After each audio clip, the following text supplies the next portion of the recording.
conhecemos também, com os outros jornalistas. Muito bom dia. É um prazer estar aqui.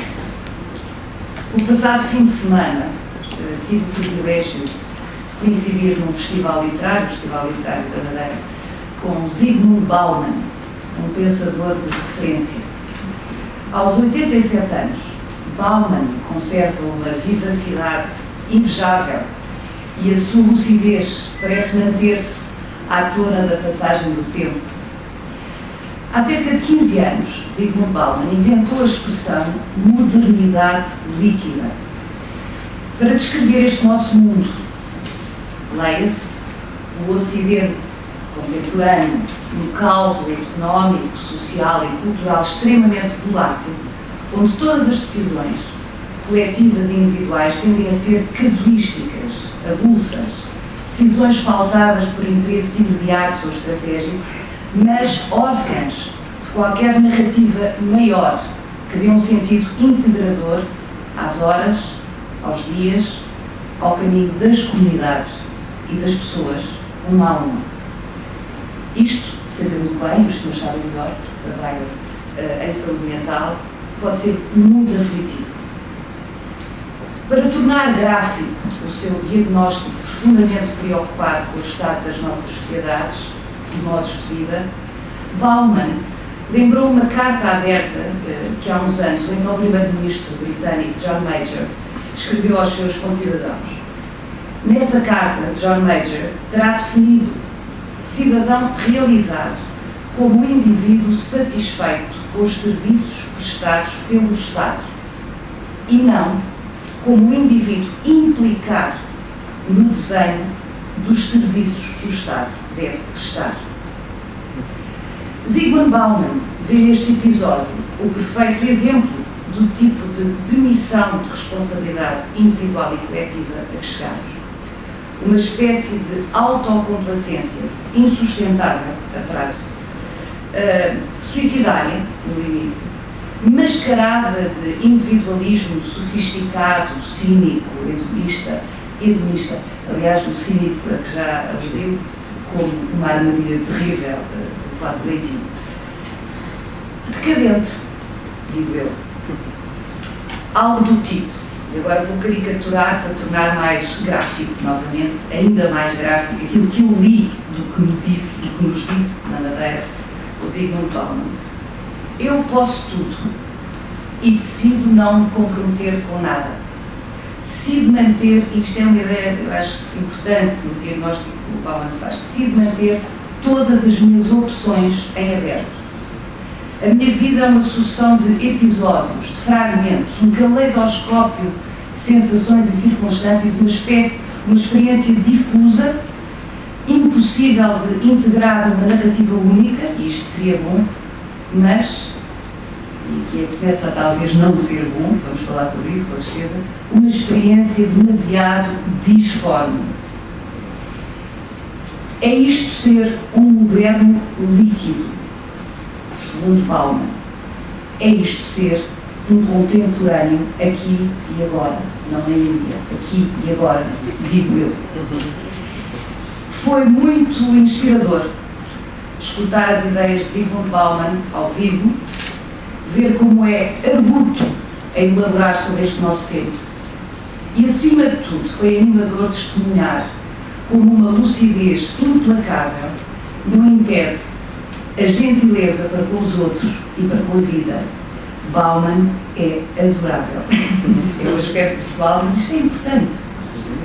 Essa teoria, a vida, ele é tão fluido a ler a realidade e tão, no limite, pessimista, se quisermos,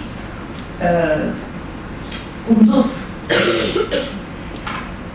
Mas, para ser sincero, Bauman não trouxe grandes novidades sob o ponto de vista do diagnóstico. Em 1975, George Steiner concebeu as conferências que deram origem a uma obra maravilhosa, Nostalgia do Absoluto, livro onde tornou claras as sucessivas consequências da falência das grandes narrativas religiosas na nossa civilização. pouco depois de Jean-François Lyotard ter cunhado o conceito de pós-modernidade, Gilles Lipovetsky fez furor com o seu L'Ère du Vide.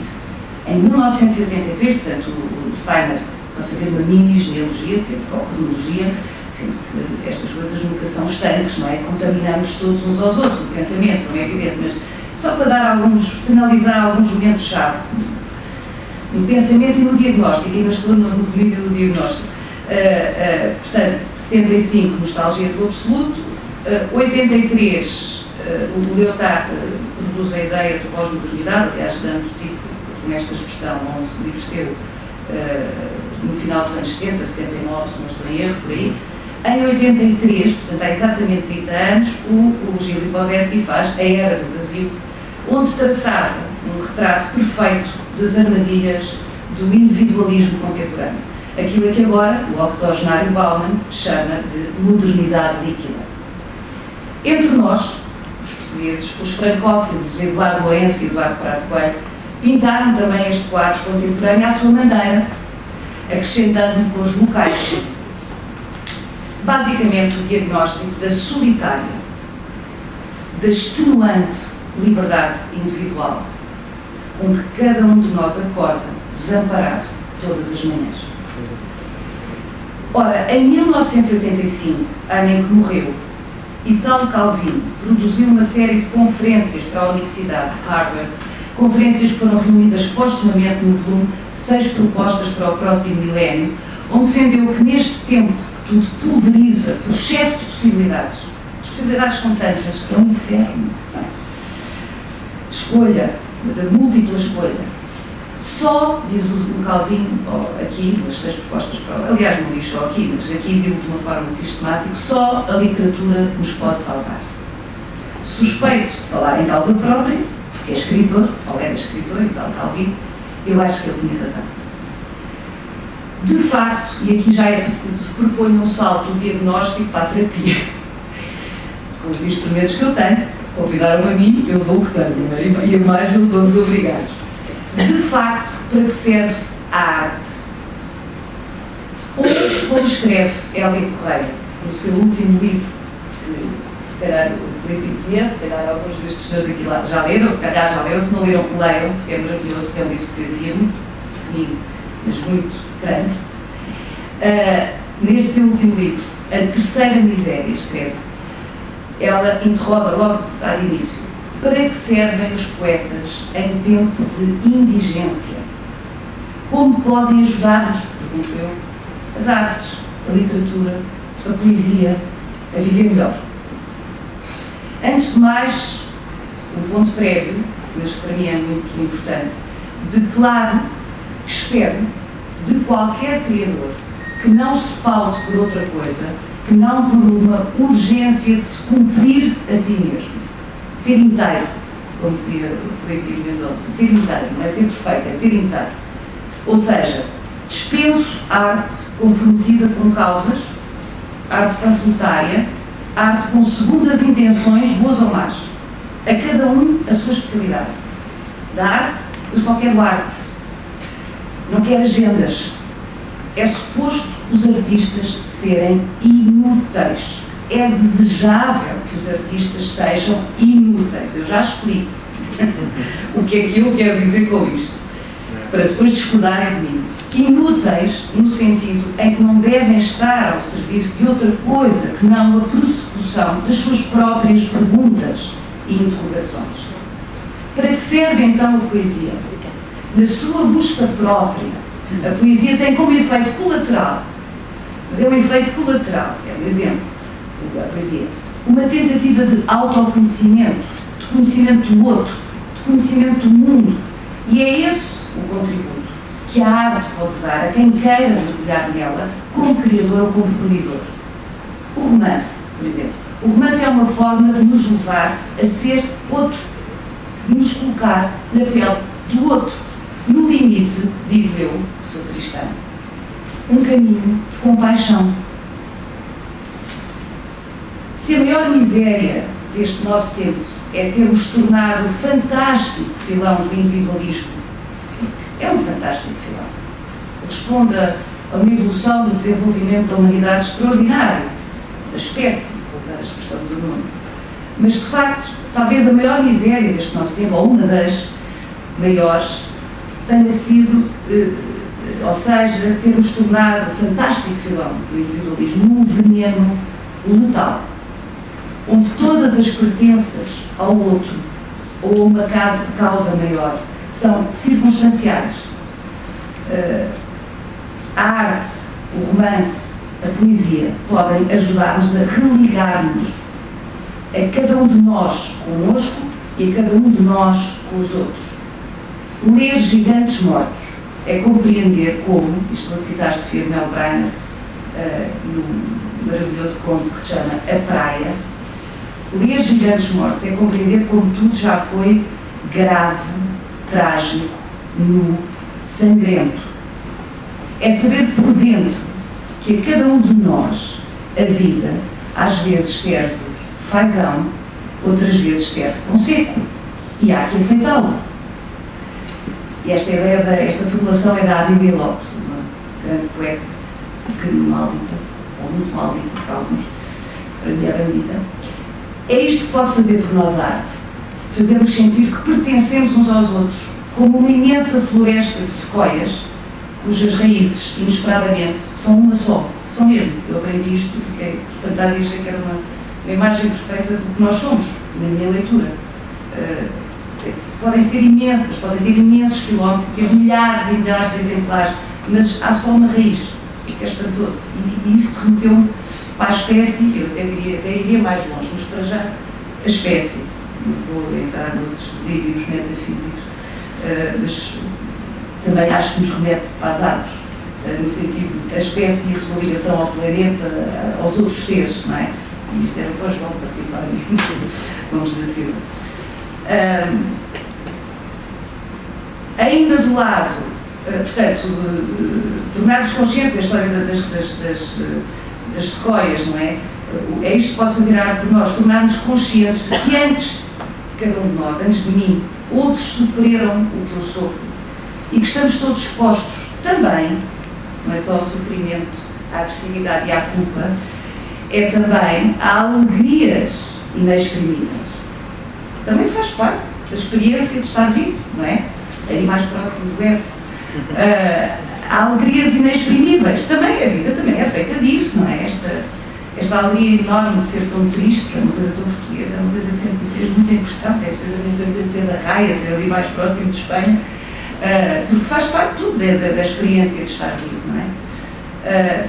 E a arte faz isso, quer dizer, a arte não é, no sentido abstrato, é um romance concreto que nos bate como um perfume especial, ou um poema que nos diz qualquer coisa. Liga-nos à espécie, liga-nos a esta experiência, religa-nos uns aos outros. Ainda do lado das propostas salvíficas e termino, enfim, dentro de uma expectativa razoável quanto ao salvífico, não é? Daqui ninguém sai vivo, como todos temos presentes, e esse é o problema maior, creio eu, à cabeça, não é? Mas pronto, dentro do possível, do salvífico possível, sugiro-vos, e termino, que leiam, ou releiam, um dos livros mais inteligentes e produtivos que li nos últimos tempos. Não sei se o mundo vai achar esta minha sugestão lamentável, paciência, se for o caso, porque eu vou sugerir um autor com que os filósofos embirram, de uma maneira geral, e a academia em particular, que é o Alain de Botton, que é um tipo que eu acho Alain de Botton é um tipo absolutamente brilhante, que eu tive a sorte já de entrevistar duas vezes, mas sobretudo de ler. Como dizia o Ruizinho este fim de semana na Madeira, o Ruizinho dizia: eu tive a sorte de ter explicações particulares com Platão, com Cícero, com os homens mais extraordinários da nossa espécie, os seres mais extraordinários da nossa espécie, através da leitura, não é? Portanto, mais talvez importante por ter entrevistado duas vezes foi tê-lo lido intensamente. Eu acho que é um tipo que de facto vem da filosofia, que muitos acusam de ter enverdado pela autoajuda. Eu não subscrevo de todo isto, embora acho que nos ajude. Enfim, mas Platão também ajuda, na acessão que se dava aqui, não é? Como arte e como pensamento nos pode ajudar uns aos outros. E o Alain de Botton, o último livro dele, o último livro dele, como eu digo, é das coisas mais espertas, para não dizer inteligente mesmo, que eu digo nos últimos tempos, chama-se Religião para Ateus. Religião para Ateus. E é uma espécie de resposta muito prática, muito prática, que é um dos aspectos engraçados, é de puxar a filosofia para uma dimensão que já teve. Precisamente na origem, o objetivo era ajudar-nos a viver melhor uns com os outros, incentivar para vivermos melhor uns com os outros. Parece que isso se perdeu alguns, ou pelo menos esta formulação, não é, inicial se perdeu alguns. E ele retoma isso, o Botton. E esta religião para ateus, cujo título é uma espécie, logo o título, é uma espécie de resposta à nostalgia do absoluto do Steiner, não é? É tão audaz, é mesmo audaz, é audacioso o que ele nos propõe, que conseguiu de uma assentada enfurecer religiosos e ateus. E é a única descrição do espaço do livro, que subjetivamente leio, porque me parece francamente auspicioso e promissor. Conseguiu de uma assentada um livro que se chama Religião para Ateus enfurecer religiosos e ateus. Muito obrigada.